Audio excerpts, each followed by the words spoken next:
I welcome Mr. S.M. Tufail Ahmed, Joint Director, ICT, Bangladesh Bank, to take an insightful session on cyber resiliency. Mr. S.M. Tufail Ahmed. Welcome everybody. আমি SM Tufail Ahmed বর্তমানে বাংলাদেশ ব্যাংকে কাজ করছি joint director ICT হিসেবে information and communication technology ডিপার্টমেন্টে।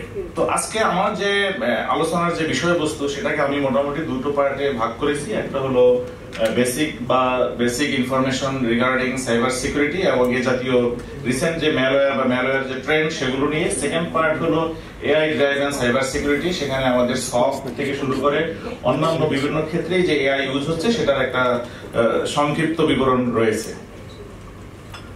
প্রথমে আমরা একটু জাস্ট ডেফিনিশনটা আমরা সবাই জানি, তারপর বলছি এখানে আমাদের যে সাইবার অ্যাটাক সেটা বেসিক্যালি এটা হলো একটা ডিসরাপ্টিং আমাদের যে ইন্টিগ্রিটি, কনফিডেন্সিয়ালিটি, অ্যাভেলেবিলিটি যে ফাংশনগুলো আছে সেগুলোকে ডিসরাপ্টিং বা আমাকে ডিসকন্টিনিউ করে এবং ফ্লো অফ ডেটা গুলোকে আমাকে ব্রেকডাউন করে। মেলিশিয়াস কিছু পোর্ট থাকে সেগুলো আমাদের যে লজিকগুলো সেই লজিকগুলোকে অল্টার করে ফেলে এবং ডাটার কন্ট্রোল গুলো নিয়ে নেয়। একইভাবে আউটপুটে কিছু ভুল ডাটা প্রদর্শন করে। সেটাই হলো মূলত আমাদের সাইবার অ্যাটাক এবং মূলত এটা আনডিটারমাইন করবে আমার সিআই, কনফিডেন্সিয়ালিটি, ইন্টিগ্রিটি, অ্যাভেলেবিলিটি ফাংশনকে সে আনডিটারমাইন করে। এটাই হলো মূলত আমাদের সাইবার অ্যাটাক এবং এগুলো আমরা মোটামুটি জানি। আর সাইবার ক্রাইম সেটা মূলত unlawful act wherein the computer is either a tool or target or both. Normally এখানে আগে কোনো এক সময় শুধু ডেস্কটপ কম্পিউটার বা ল্যাপটপ কম্পিউটারের মধ্যে সীমাবদ্ধ ছিল।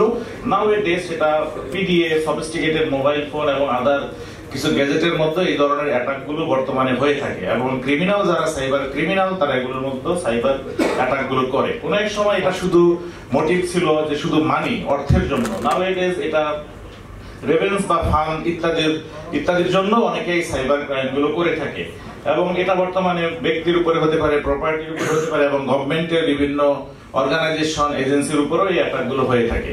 এটা খুব একটা ইম্পর্টেন্ট বিষয় যে different types of security attack which effect the communication process in the network. Normally প্রথম যে চিত্রটা আমরা যে নরমাল ফ্লো অফ ডেটা এ ফিগারে দেখতে পাচ্ছি, this is the normal flow of data. সেখানে ইনফরমেশন সোর্স থেকে ডেস্টিনেশনে without interruption, without any problem ডাটাগুলো যেতে পারে। সেকেন্ড যে আমরা ফিগার দেখতে পাচ্ছি interruption attack, attack on availability. Third হলো interception attack, that is attack on confidentiality. The figure আমরা যেটা দেখতে পাচ্ছি সেটা হলো অ্যাটাক অন মডিফিকেশন বা অ্যাটাক অন ইন্টিগ্রিটি। আর লাস্ট ওয়ান হলো অ্যাটাক অন অথেন্টিসিটি, এটাকে আমরা ফেব্রিকেশন অ্যাটাকও বলে থাকি। একইভাবে এটার যদি আমি একটু ডেসক্রিপশন এখানে দেওয়ার চেষ্টা করি, interruption attack, that is the attack on availability. এখানে দেখা যাচ্ছে যে network service is made disgraded or unavailable for legitimate use, they are the attack against the availability. এখানে মূলত কমিউনিকেশন লাইনের ব্রেকডাউন বা কাটিং এর কারণে হতে পারে, সার্ভার হোস্ট ওভারলোডিং হতে পারে, আরো বিভিন্ন কারণে আমার এই অ্যাটাক গুলো হয়ে থাকে। এটাকে মিটিগেট করার জন্য আমরা মূলত ফায়ারওয়াল ব্যবহার করতে পারি। একইভাবে আমাদের ব্যাকআপ আমরা প্রপারলি নিতে পারি। On site, off site, off net এই ব্যাকআপ গুলো আমরা এনশিওর করতে পারি। একইভাবে DC, MDC, FDC, DRS, you know Bangladesh bank থেকে আমরা আইসিটি সিকিউরিটি গাইডলাইন ইতিমধ্যে 4th ভার্সন পাবলিশ করেছি। একইভাবে আমাদের cloud guideline, cyber security framework, CPS guideline, bank NBFI গুলোর জন্য আমরা ইত্যাদি গাইডলাইন গুলো ইতিমধ্যে প্রণয়ন করেছি এবং সেগুলোকে আমরা সার্কুলার হিসেবে জারি করেছি। পরবর্তী স্পিকার মহোদয় আমাদের রেগুলেটরি কমপ্লায়েন্স বিষয়ে কথা বলবেন, সেজন্য আমি ওদিকে আর যাচ্ছি না। তারপরে আমাদের ডিসি, এনডিসি, এফডিসি ইত্যাদি গুলো থাকা লাগবে, এটা আমাদের গাইডলাইনে বলা আছে। এবং আমরা বিশেষ করে যে আইটি ইন্ডাস্ট্রিতে আমাদের ডাটা সেন্টার যদি কোনো কারণে ইন্টারাপ্টেড হয় আমাদের ডিআর সাইট থাকা লাগবে ইত্যাদি বিষয়গুলো নিয়ে আমাদের বিজনেস কন্টিনিউটি প্ল্যানিং এটাও সঠিকভাবে আমাদের থাকা প্রয়োজন। এই business continuity planning, disaster recovery planning, management এই বিষয়গুলো সুস্পষ্টভাবে আমাদের থাকতে হবে। নেক্সট যে বিষয়টা সেটা হলো interception attack, attack on confidentiality. এখানে মূলত এপস ড্রপিং, ওয়্যার ট্র্যাপিং বা ইত্যাদি বিষয়গুলো আমাদের ঘটে থাকে এবং এপস ড্রপিং এর মাধ্যমে এই ডাটাগুলো আমাদের কনফিডেন্সিয়ালিটি ব্রেক হতে পারে। সেজন্য আমরা প্রপারলি এনক্রিপশন টেকনোলজি, বিভিন্ন ধরনের এসএসএল, ভিপিএন বা ইত্যাদি এনক্রিপশন টেকনোলজি গুলো ব্যবহার করতে পারি। ট্রাফিক প্যাডিং আমরা ব্যবহার করতে পারি। এখানে আমরা আসতেছি অ্যাটাক অন ইন্টিগ্রিটি, এটা একটা অ্যানাদার অ্যাটাক টাইপ। এখানে মূলত মডিফিকেশন হয়ে যেতে পারে, আমার ডেটাগুলো সোর্স থেকে ডেস্টিনেশনে যাওয়ার সময় আমার মডিফিকেশন গুলো হতে পারে। সেখানে মডিফিকেশন গুলো হতে পারে, চেঞ্জ হতে পারে, ইনসার্শন হতে পারে, ডিলিশন হতে পারে, এই জাতীয় মডিফিকেশন গুলো আমাদের হতে পারে। এই ক্ষেত্রে কিছু এক্সাম্পল আমরা দিয়েছি, যেহেতু সময়ের লিমিটেশন আছে এগুলো আমরা ডিসকাস করছি না। আমরা মূলত এনক্রিপশন মেকানিজম, ট্রাফিক প্যাডিং, আবার আমরা প্রপারলি ব্যাকআপও রাখতে পারি। একইভাবে বিভিন্ন ধরনের মেসেজিং টেকনিক গুলো আমরা ব্যবহার করতে পারি, যেমন চেক সাম, সিকোয়েন্স নাম্বার ইত্যাদি ইত্যাদি অথেন্টিকেশন মেথড আমরা ব্যবহার করতে পারি। লাস্ট হলো ফেব্রিকেশন অ্যাটাক বা অ্যাটাক অন অথেন্টিসিটি। সেখানে দেখা যাচ্ছে যে ফার্স্ট প্রায়োরিটি আমরা বলেছি that individual insert counterfeit information, resources or services into the network. এখানে দিস অ্যাটাক আর attack against the authentication process, control and authorization capabilities of the network. সেখানে inserting message into the network using the identity of another individual. এভাবে আমাদের এই problem গুলো ঘটতে পারে।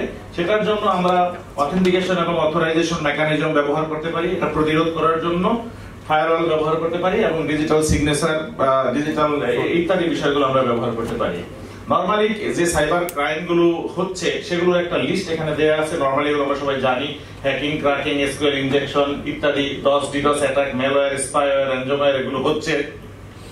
যেহেতু আমি ব্যাংকিং ইন্ডাস্ট্রিতে আছি এবং বাংলাদেশ ব্যাংকে আমরা এগুলো নিয়ে প্রতিনিয়ত ডিল করছি, এখানে দেখা যাচ্ছে প্রতিনিয়ত বিভিন্ন ব্যাংকে ম্যালওয়্যার আসতেছে, অনেক সাইট ক্লোন হয়ে যাচ্ছে, অনেকগুলো ফিশিং অ্যাটাক হচ্ছে। গত কয়েক বছরে বেশ অনেকগুলো ব্যাংকে র্যানসমওয়্যার অ্যাটাকও হয়েছে এবং ডিডোস অ্যাটাকও হচ্ছে অনেকগুলো, এবং প্রতিনিয়তই বিভিন্ন ধরনের ম্যালওয়্যার গুলো আসতেছে। সেগুলোর জন্য বাংলাদেশ ব্যাংক থেকে নির্দেশনা দেওয়া হয়। এই রেজিলিয়েন্সের জন্য বাংলাদেশ ব্যাংক থেকে প্রতিনিয়ত বিভিন্ন সলিউশন গুলো বলা হয়, এভাবে করলে এই কাজগুলো হয়তো সমাধান হবে। তারপরে এটা যারা হ্যাকার বা ক্র্যাকার বা সাইবার অ্যাটাক করে তারাও প্রতিনিয়ত এগুলো চেষ্টা করছে। তারপরে আমাদেরকে ভালো থাকার চেষ্টা করতে হবে। এখানে অনেকগুলো লিস্ট আছে, এগুলো নিয়ে আমি আর ডিসকাসে যাচ্ছি না। ভালনারেবিলিটি মোটামুটি 4 টাইপস আমরা সাইবার সিকিউরিটির ক্ষেত্রে বলতে পারি, যেমন নেটওয়ার্ক ভালনারেবিলিটি হতে পারে, অপারেটিং সিস্টেম ভালনারেবিলিটি গুলো হতে পারে, হিউম্যান ভালনারেবিলিটি হতে পারে এবং লাস্ট ওয়ান প্রসেস ভালনারেবিলিটি গুলো হতে পারে। এখন আমরা যদি দেখি সাইবার ক্রিমিনাল যারা, তাদের প্রোফাইল যদি আমরা একটু অ্যানালাইসিস করি তাহলে আমরা দেখতে পাবো কেয়ারলেস করাপ্টেড এমপ্লয়ি হতে পারে, প্রফেশনাল হ্যাকার ক্র্যাকার হতে পারে, যেমন নর্থ কোরিয়াতে আছে বা অন্যান্য অনেক জায়গায় এগুলো আছে, বিজনেস রেবেল বা কম্পিটিটর হতে পারে, পলিটিক্যাল হারভেস্টিস হতে পারে, টিনেজার হতে পারে, এক্স বয়ফ্রেন্ড গার্লফ্রেন্ডও হতে পারে, একইভাবে ডিভোর্স হাজবেন্ড ওয়াইফও হতে পারে এবং অন্যান্য আরো বিভিন্ন প্রোফাইলের লোকজন আছে যারা এই সাইবার ক্রিমিনাল ইত্যাদি কাজগুলো করে থাকে। সো আমরা শুধু যে নন প্রফেশনাল হ্যাকার ক্র্যাকার তাদের কথাই বলবো সেটা নয়, যে এক্স বয়ফ্রেন্ড গার্লফ্রেন্ড বা ডিভোর্স হাজবেন্ড ওয়াইফ এরাও কিন্তু খুব ইম্পর্টেন্ট। তারাও অনেক সময় প্রতিশোধ নেওয়ার জন্য এই কাজগুলো করে থাকে। Some common motives behind the cyber crime বা cyber crime, সেখানে গ্রিড হতে পারে, পাওয়ার হতে পারে, পাবলিসিটি হতে পারে, রেভেন্স হতে পারে, অ্যাডভেঞ্চার। অনেকে আমি ইদানিং শুনেছি যে স্কুল গোয়িং বয়েজরাও বা স্কুল গোয়িং স্টুডেন্ট তারাও এই সাইবার ক্রাইমের সাথে জড়িত এবং তারাও বিভিন্ন নেটওয়ার্ক মেইনটেইন করে। সেই নেটওয়ার্কের মধ্যে তারা প্রশিক্ষণ দিচ্ছে কিভাবে এই অ্যাটাকগুলো করা হয়, এগুলো কিন্তু ইদানিং আমরা কিন্তু দেখতে পাচ্ছি। এবং এটা নিয়ে বাংলাদেশ সরকারও যথেষ্ট সচেতন, তারাও বিভিন্ন ধরনের অ্যাওয়ারনেস বা আরো বিভিন্ন সিকিউরিটি জাতীয় বিষয়গুলো করে রাখে। ইভেন বাংলাদেশ গভর্নমেন্ট ইতিমধ্যে সাইবার সিকিউরিটি স্ট্র্যাটেজি তৈরি করে ফেলেছে, তো সেটা আমরা হয়তো আমার স্লাইডে কোনো এক সময় আছে। একইভাবে আরো ডিস্ট্রাকটিভ মাইন্ডসেট সাবঅর্ডিনেট হতে পারে। একইভাবে বিজনেস কম্পিটিশনের জন্য বা কোম্পানি রেপুটেশনাল লস করার জন্য অনেকে করে। অনেক সময় আছে ভেন্ডর যারা তাদের সলিউশন সেল করার জন্য এই কাজগুলো করে থাকে, ইন্টেনশনালি করে থাকে। আরো বিভিন্ন ইস্যু আছে। নরমালি যে টপ সাইবার অ্যাটাক বা ফ্রডিং ব্যাংক যেগুলো হয়, যেগুলো নিয়ে আমরা প্রতিনিয়ত অ্যানালাইসিস করে থাকি, সেখানে দেখা যাচ্ছে যে এটিএম কার্ড বা কার্ড ফ্রড হতে পারে, সেখানে স্কিমিং, পিন প্যাড আর spy camera for pin capture ইত্যাদি হতে পারে, এটিএম ক্যাশ আউট ম্যালওয়্যার ইত্যাদি হতে পারে, ডিডোস অ্যাটাক হতে পারে, ফিশিং স্পেয়ার ফিশিং অ্যাটাক হতে পারে, ম্যালওয়্যার স্পাইওয়্যার অ্যাটাক এগুলো হচ্ছে, কিলগার র্যানসমওয়্যার ইত্যাদি ইত্যাদি অনেকগুলো এখানে অনেক লেখা আছে। ওয়েবসাইট হ্যাকিং, সালামি অ্যাটাক, ডাটা লিকেজ ইত্যাদি এখানে হতে পারে। একইভাবে ফেক অল্টারেশন, এনআইসিআর চেক হতে পারে, এগুলো হচ্ছে রেগুলারলি, এগুলো হচ্ছে। তো এগুলোর থেকে আমাদের সিস্টেমকে রক্ষা করার জন্য আমাদেরকে যথোপযুক্ত ব্যবস্থা সলিউশন নিতে হবে, ইমপ্লিমেন্ট করা লাগবে সেই সলিউশন গুলো আমাদের প্রতিষ্ঠানে। এখানে আমি যে দুটো চিত্র এখানে দেখাচ্ছি, দুটো, প্রথমটা সিমেন্টিকের জুন 2023 এর ডাটা থেকে নেয়া, আর পরের যে রাইট সাইডে যে ছবিটা আমরা এখানে দেখতে পাচ্ছি সেটা হলো আমাদের Bangladesh institute of bank management তাদের জার্নাল থেকে এটা নেয়া, এই দুটো সোর্স বললাম। এখানে আমরা দেখি বাংলাদেশে কিন্তু খুব কমই সাইবার অ্যাটাক হচ্ছে। আমরা মোটামুটি ভাবে এই সাইবার অ্যাটাক যারা করে তাদের টার্গেট থেকে একটু দূরেই আছি। আপনি যদি দেখেন যে বিশ্বের সবচেয়ে সিকিউর কান্ট্রিগুলোর মধ্যে অ্যাটাক গুলো বেশি হচ্ছে, সে ইউএসএ, কানাডা বা অস্ট্রেলিয়া, সেখানে কিন্তু অ্যাটাকের পরিমাণ আরো অনেক বেশি। বাংলাদেশে কিন্তু অ্যাটাক গুলো খুব কমই হচ্ছে। প্রথম যে ছবিটাতে আমরা দেখতে পাচ্ছি যে ইউনাইটেড স্টেট টোটাল 23%, সিমেন্টিকের রিসার্চ অনুসারে ওয়ার্ল্ড টোটালের 23% অ্যাটাক কিন্তু আমেরিকাই হচ্ছে।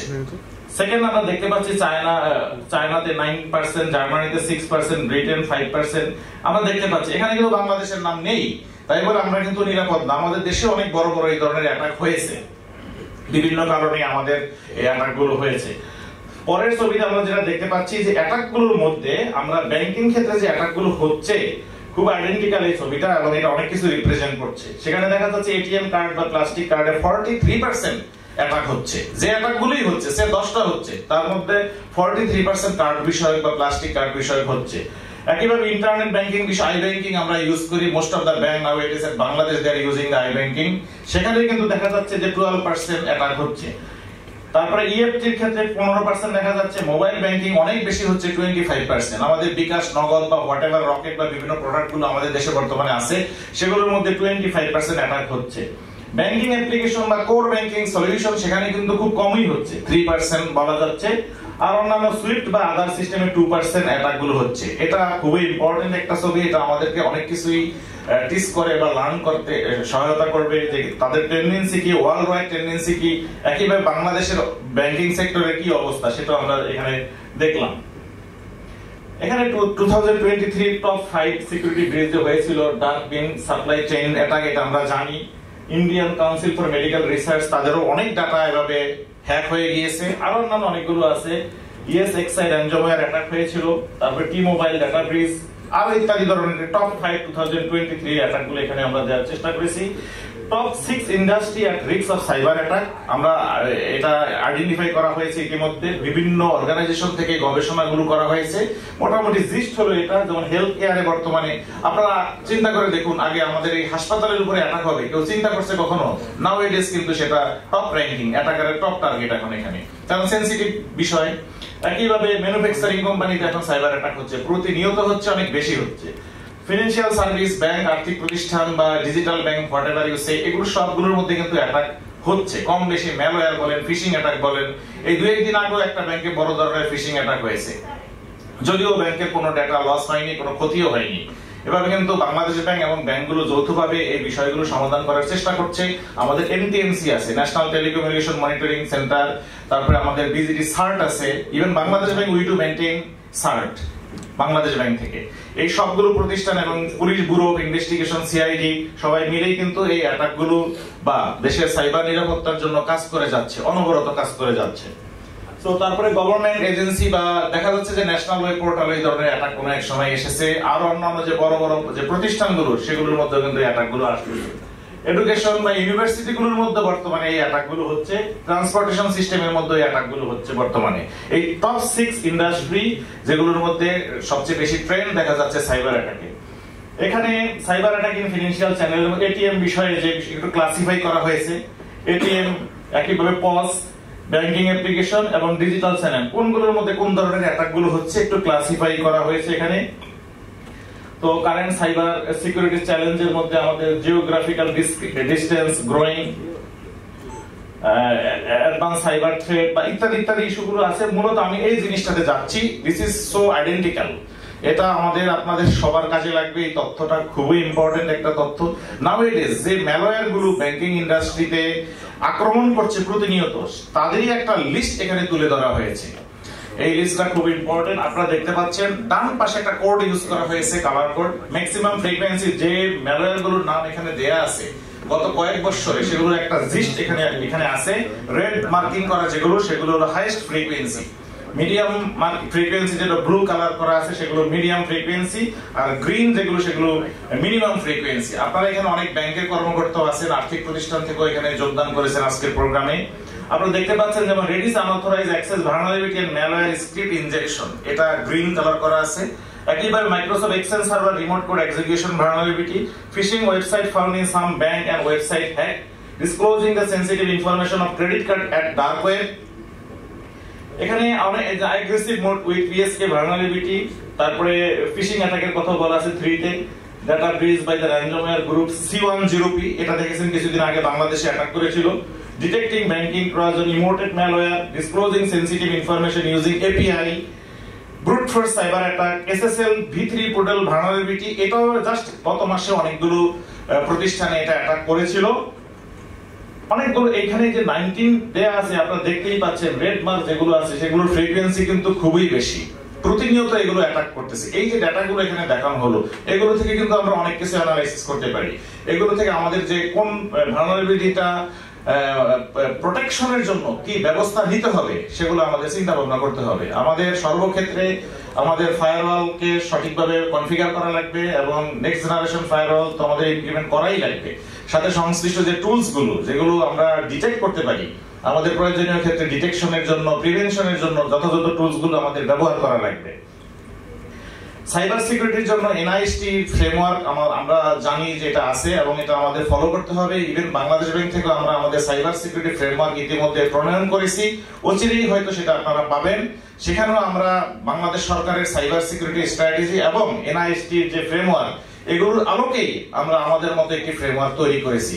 সেখানেও আইডেন্টিফাই, প্রটেক্ট, ডিটেক্ট, রেসপন্ড এবং রিকভার এই 5টা পিলারের কথা বলা আছে এবং বাংলাদেশ ব্যাংকের ফ্রেমওয়ার্কে আরো অধিক কিছু আমরা সেখানে ইনক্লুড করার চেষ্টা করেছি, যাতে দেশের আর্থিক প্রতিষ্ঠান সমূহের সাইবার নিরাপত্তা জোরদার করা যায়। আমরা নিশ্চিত করতে পারবো না, কিন্তু আমরা ট্রাই করব যাতে আমাদের আর্থিক অবস্থা আমাদের যে সাইবার নিরাপত্তার ব্যবস্থাটা আরো জোরদার হয়। বাংলাদেশ সরকার কর্তৃক যে স্ট্র্যাটেজিটা তৈরি করা হয়েছে, এটা আপনারা দেখতে পাচ্ছেন, এটা হয়তো ictt.gov.bd ওয়েবসাইটে ঢুকে আপনারা ড্রাফট গাইডলাইনের মধ্যে এটা পেয়ে যাবেন। এটা যদি এখনো ড্রাফট অবস্থায় আছে, খুব দ্রুতই এটা পাবলিশ করা হবে বাংলাদেশের সকল সেক্টরের জন্য। সেখানেও আমরা দেখতে পাচ্ছি যে এই 5টা পিলার আছে, digital government, human resource development, industry promotion এবং কানেক্টিং সিটিজেন্স। এই পিলারগুলোর উপরে ভিত্তি করে আমাদের সাইবার সিকিউরিটি স্ট্র্যাটেজি বাংলাদেশ সরকার ইতিমধ্যে তৈরি করেছে। সো আমার কিছু রিকমেন্ডেশন আছে, যেহেতু সাইবার রেজিলিয়েন্স এর প্রোগ্রামে এই কয়েকটা কথা বলাই প্রয়োজন। যেমন আমাদের অ্যান্টিভাইরাস ইউজ করা লাগবে এবং সেটা নিয়মিত আপডেট করা লাগবে। একইভাবে আমাদের কম্পিউটার অপারেটিং সিস্টেম অ্যাপ্লিকেশন গুলো আপডেট হওয়া লাগবে। Configure your computer to not remember login password maintain করা লাগবে। Lock your computer when you are away from your desk, এটাও প্রপারলি মেইনটেইন করতে হবে। Never give away national identification and personal information over the phone unless you initiated the phone call. একইভাবে confirm who are dealing with you. Carry only the necessary credit card. আমরা অনেকেই আমাদের অভ্যাস আছে অথবা বদ অভ্যাস আছে, আমাদের মোবাইল, আমাদের পকেটে আমরা 5-7টা করে ক্রেডিট কার্ড নিয়ে ঘোরাঘুরি করি। এটাও একটা ক্ষতিকর practice. Do not carry your national ID card in your wallet. Do not reply to unsolicited email request for the personal information. এগুলোর কারণে কিন্তু আমাদের হ্যাকিং গুলো বেশি হচ্ছে। Review bank credit card statement regularly, set expired credit card and check books regularly এবং strong password ব্যবহার করা লাগবে। খুবই ইম্পর্টেন্ট যে বিষয়টা আমরা ব্যাংকিং সেক্টরে প্রতিনিয়ত বলে আসতেছি, number 14, read before you click। এটার কারণেই কিন্তু সবচেয়ে বেশি ক্ষতি হচ্ছে আমাদের ইন্ডাস্ট্রি বা আইটি ইন্ডাস্ট্রি। আমরা না বুঝেই ক্লিক করি এবং এই কাজটা রেগুলারলি করি। এর কারণেই আপনি দেখেন এই যে সাসপিসিয়াস লিংক গুলো আমাদের কাছে আসে, ইমেইলের মাধ্যমে হোক বা যে কোনো ফরম্যাটেই হোক, আমরা ক্লিক করি, আমরা আক্রান্ত হই, আমরা র্যানসমওয়্যার আক্রান্ত হয়ে যাচ্ছি, আমাদের ডাটা গুলো চলে যাচ্ছে, আমাদের ডাটা সিস্টেম কম্প্রোমাইজ হয়ে যাচ্ছে। সুতরাং আমাদের করা উচিত যে কোনো কিছু ক্লিক করার আগে ভালো করে বুঝে নিব, either the site is important for me বা লিংকটা আমার দরকার আছে কিনা, এগুলো আমাদের চিন্তা ভাবনা করে নিতে হবে। তারপরে enable firewall protection, ensure backup. আমরা এটা বাংলাদেশ ব্যাংক থেকে প্রতিনিয়ত বলছি, অন সাইট ব্যাকআপ নিতে হবে, অফ সাইট ব্যাকআপ নিতে হবে, অফ নেট ব্যাকআপ নিতে হবে। নেটওয়ার্কের সাথে কানেক্টিভিটি থাকবে না, সোজা একটা আলাদা জায়গায় আমরা ব্যাকআপ মেইনটেইন করার চেষ্টা করতে পারি। এগুলোর জন্য আবার বিভিন্ন ধরনের সলিউশন আছে ব্যাকআপের জন্য, সেগুলো আমরা ব্যবস্থা করতে পারি। তারপরে আরো enable firewall protection, be careful while opening email attachment. এখানে দেখা যাচ্ছে অনেক সময় টেক্সট ফাইল আসে, তারপরে আরো বিভিন্ন ধরনের ফাইলগুলো আসে, ম্যালওয়্যার গুলো ওর মাধ্যমে আসতে পারে। তো এই ক্ষেত্রে আমাদের দেখতে হবে যে সেন্ডার সে কি আমার ফোন আমার লিস্টে আছে কিনা, আমার এই বিষয়গুলো আমাকে প্রপারলি দেখতে হবে। Clear the browser history, log and recently open file every time while transmitting sensitive information, check the security of the website, Use only the known download sources. একইভাবে ensure that you have the latest web browser installed in the system. Ensure that you are connected to a secure network while using a wireless network. Use virtual keyboard if possible. Do not perform online transaction from the public system and free Wi-Fi zone. Always completely log off after online transaction. এগুলো আমরা প্রায় ভুলে যাই। এখন আমি আজকে আমার একটু আগে একটা সেশন ছিল বাংলাদেশ অ্যাসোসিয়েশন অফ ব্যাংকার্সে, ওখানে 50 পার্টিসিপেন্ট ছিল। আজকে দুপুরের পর থেকে 2টা থেকে আমার ওখানে প্রোগ্রাম ছিল।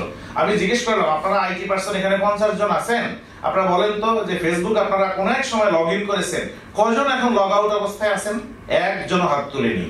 তো আমি তো অ্যাটাক হবেই, আমার ডিভাইস তো কম্প্রোমাইজ হবেই, আমার নেটওয়ার্ক কম্প্রোমাইজ হবেই। আমরা ফেসবুক এখানেও দেখেন, আমি আর জিজ্ঞেস করছি না, আমরা এখানে মোটামুটি অনেক এখানে পার্টিসিপেন্ট আছি, কজন আমরা ফেসবুক লগ আউট করে এখানে বসে আছি? পাওয়া মুশকিল হবে।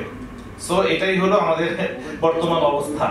So always completely log off after online transaction. Not only for online transaction but also for all transaction বা যে কোনো ক্ষেত্রেই আমরা লগ ইন করব, definitely after finishing my work we should completely log off. We should completely log off. So register for the bank mobile alert service to get the alert whenever a significant transaction occurs. Always check the address bar for the correct URL. Always check website certificate, SSL, padlock and HTTPS. এই বিষয়গুলো ensure endpoint workstation security, এন্ডপয়েন্টের জন্য endpoint সিকিউরিটির জন্য আমাদের বিভিন্ন recommendation আছে বা আপনারা বিভিন্ন সলিউশন গুলো বর্তমানে ব্যবহার করছেন। Controlling USB and other devices, never use unknown USB stick, এটা আপনাকে স্ট্রিক্টলি মেইনটেইন করতে হবে। আপনার এন্ডপয়েন্টে ইউএসবি কখনোই চালু থাকবে না, এটা বাংলাদেশ ব্যাংকের আইসিটি সিকিউরিটি গাইডলাইনে আমরা সুস্পষ্টভাবে বলে দিয়েছি। Controlling Wi-Fi and portable devices, apply BIOD policy and guideline. Install and maintain security solution. Monitoring R&D trend analysis. খুব ইম্পর্টেন্ট ইস্যু। আমি যদি বলি যেমন বাংলাদেশে আমাদের বিভিন্ন ব্যাংকে অলমোস্ট 16টি ব্যাংকের সিকিউরিটি অপারেশন সেন্টার আছে। সেই সিকিউরিটি অপারেশন সেন্টারে তাদের সবগুলোতেই SIM নামক টুলস তারা ব্যবহার করছে।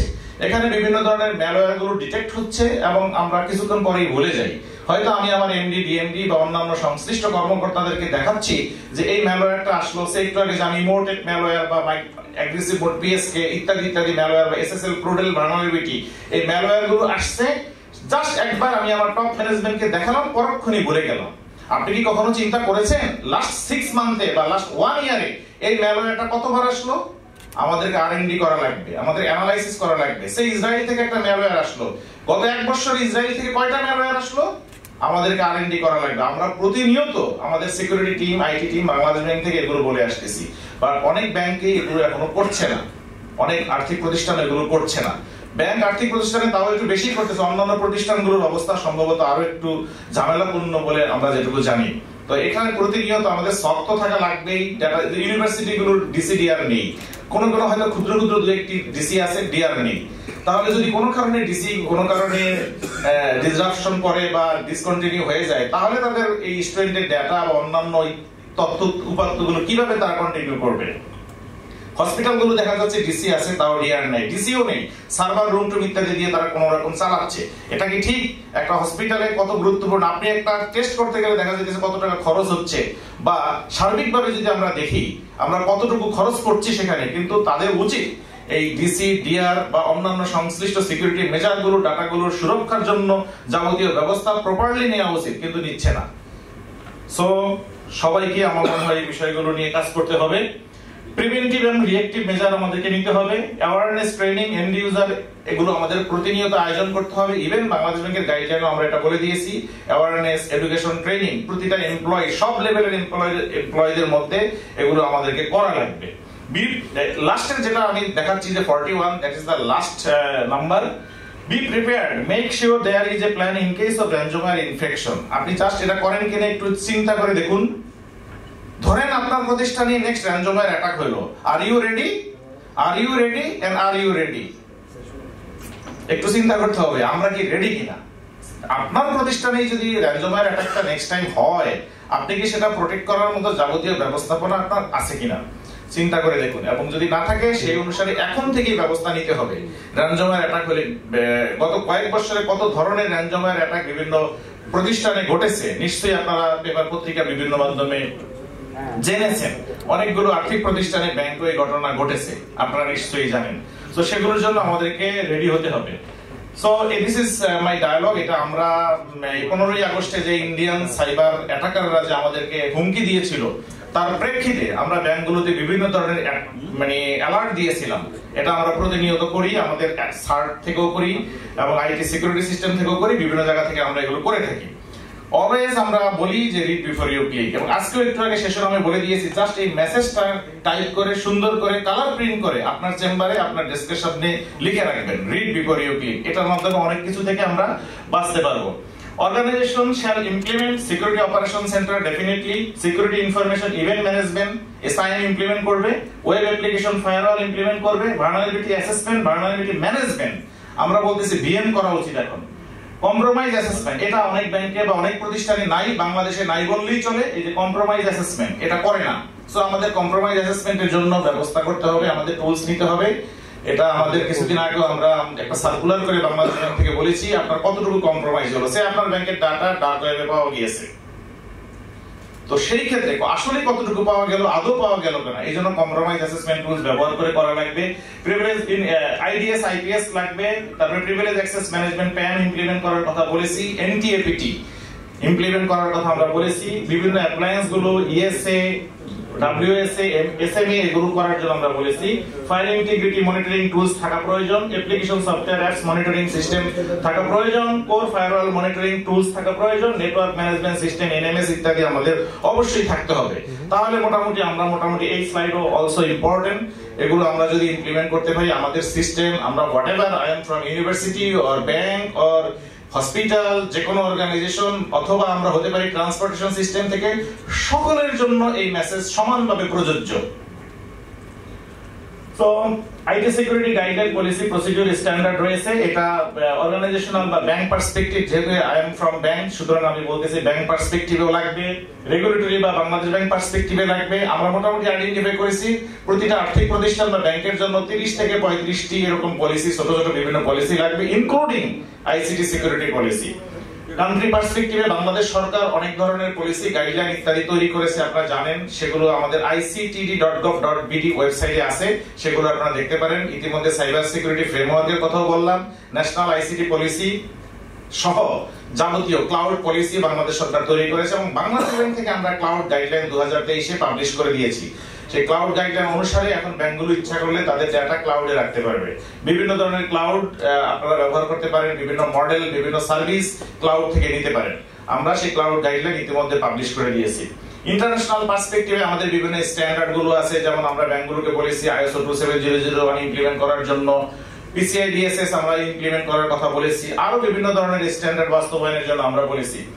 মোটামুটি ভাবে আমাদের যে বাংলাদেশ ব্যাংকের ইনিশিয়েটিভ গুলো এখানে আছে, আমরা বিভিন্ন গাইডলাইন পলিসি ইত্যাদি ব্যাংকগুলোর জন্য তৈরি করি, ব্যাংকগুলো সেগুলো কমপ্লাই করে। এখানে মোটামুটি AI ড্রাইভেন সিকিউরিটির ক্ষেত্রে আমি যে কথাগুলো বলছি, যে আমাদের মোটামুটি অ্যাডভান্স থ্রেট ডিটেকশন মেথড, একইভাবে AI requirement in cyber security ইত্যাদি আমাদের বিষয় নিয়ে আমাদের একটু সজাগ থাকতে হবে, specially threat hunting, risk and compliance, managing vulnerability এবং আইডেন্টিফিকেশন নন থ্রেট। এগুলো AI যদি আমরা এগুলোর সাথে ইউজ করতে পারি তাহলে আমরা আরো AI পাওয়ার্ড সফটওয়্যার, সেখানে প্রেডিক্টিভ অ্যানালাইসিস এর কথা বলেছি আমরা, help us to know the beforehand about the potential ব্রিজের ক্ষেত্রে আমরা AI ইউজ করতে পারি, process as per the more efficient and faster than the human eye, সেখানে আমরা AI বিভিন্ন পারপাসে আমরা AI ব্যবহার করতে পারি। নরমালি আমাদের আরো এখানে যে বিষয়গুলো আমরা বললাম, ইতিমধ্যে আমি এই বিষয়গুলো সম্পর্কে একটু বলেছিলাম, যেমন ATP বা SOAR, EDR, WAF, DIS ইত্যাদি ইত্যাদি ক্ষেত্রে আমরা এখন AI ব্যবহার করি, বা AI ড্রাইভেন টুলস গুলো আমাদের মধ্যে চলে আসছে। এগুলো যদি আমরা প্রপারলি ইমপ্লিমেন্ট করতে পারি তাহলে মনে হয় আমরা আরো একটু ভালো থাকবো। AI ড্রাইভেন সকের কথা বলছি, এটা অনেক বাংলাদেশে অনেকে ট্রাই করতেছে যে AI ড্রাইভেন সক তারা ইমপ্লিমেন্ট করবে, সেগুলো নিয়ে কাজ হচ্ছে। একইভাবে সেখানে যে AI ড্রাইভেন সকের মধ্যে হিউম্যান মেশিন টিমিং হতে পারে, প্রায়োরিটাইজ দা রিস্ক আইডেন্টিফিকেশন, রিস্ক অ্যাসেসমেন্ট এবং রিস্ক ট্রিটমেন্ট, এই সর্বক্ষেত্রে আমরা AI ব্যবহার করতে পারি বর্তমানে। এবং AI can handle the volume, artificial intelligence identifies the unknown threat, সে নতুন নতুন কোন থ্রেট যদি আসে সেটাও আইডেন্টিফাই করা যাচ্ছে AI এর মাধ্যমে। AI cyber security can learn over time, আমরা টাইম টু টাইম সেগুলো এনহ্যান্স করতে পারি, আমাদের নলেজ, আমাদের স্কিলকে আমরা এনহ্যান্স করতে পারি। AI driven endpoint detection and response system আমরা ব্যবহার করতে পারি, সেখানেও বিভিন্ন ধরনের ফ্যাসিলিটি আমরা পেতে পারি। একইভাবে ওয়াফ এর ক্ষেত্রে আমরা এআই ড্রাইভেন ওয়াফ আমরা বা AI based web application firewall আমরা বর্তমানে ব্যবহার করতে পারি। সো আমাদের সাইবার নিরাপত্তার জন্য বা সাইবার রেজিলিয়েন্সের জন্য আমরা যে বিষয়গুলো এখানে আলোচনা করলাম, আমার মনে হয় এই বিষয়গুলো যদি আমরা যথাযথ পদক্ষেপ নিতে পারি, হোপফুলি আমার প্রতিষ্ঠান, আমি নিজে এবং আমার দেশ ভালো থাকবে। সবাইকে আবারও ধন্যবাদ। Thank you.